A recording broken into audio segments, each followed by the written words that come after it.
कृष्ण और राधा की प्रेम कहानी। राधा और कृष्ण की प्रेम कथा कोई साधारण प्रेम कथा नहीं है। कृष्ण इस जगत का प्रतीक है तो राधा प्रकृति का। कृष्ण भुवन प्रकाश है तो राधा शक्तिमती। कृष्ण और राधा की कथा सिर्फ प्रारंभ की कथा नहीं है, ये कथा निरंतर है। कहते हैं कि जब महाभारत का युद्ध खत्म हुआ और कृष्ण द्वारिका में रहने लगे तो एक बार राधा जी उनसे मिलने के लिए आई। कृष्ण गोकुल छोड़ मथुरा में आ गए। राधा और कृष्ण अलग हुए, लेकिन सिर्फ दुनिया के लिए। राधा के हृदय में कृष्ण इस तरह बसे हुए थे कि राधा जब भी उनका स्मरण करती वे उपस्थित हो जाते हैं। उनके प्रेम की पराकाष्ठा ही थी कि मथुरा के लोग कृष्ण को प्राप्त करने के लिए राधा नाम जपने लगे। कहने लगे, राधा राधा रटो, चले आएंगे बिहारी। राधा जी को निर्गुण ब्रह्म का ज्ञान देने के लिए उद्धव जी वृंदावन पहुँचे तो उन्हें राधा ही नहीं हर एक गोपी के साथ कृष्ण के साक्षात्कार हुए।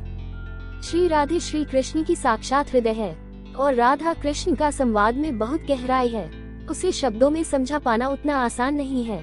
ये बात उस समय की है जब महाभारत के बाद श्री कृष्ण द्वारिका लौटे थे।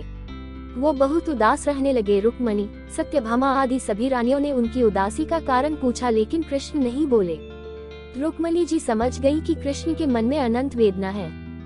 कृष्ण और राधा का प्रेम भक्त और भगवान के अलौकिक प्रेम की कथा है। गोकुल के कान्हा और बरसाने की राधा का प्रेम हिंदू आध्यात्मिक जगत के प्रेम तत्व का प्रतिनिधि है।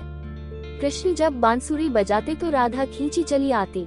कृष्ण अपनी राधा से मिलने बरसाने जाते और राधा अपनी सखियों के साथ कृष्ण के दर्शन करने यमुना किनारे आती। और उस वेदना का एकमात्र उपाय श्री राधा जी हैं। उन्होंने मुस्कुराते हुए कृष्ण से पूछा, क्यों न राधा को कुछ दिन मेहमानी के लिए यहाँ बुला लिया जाए।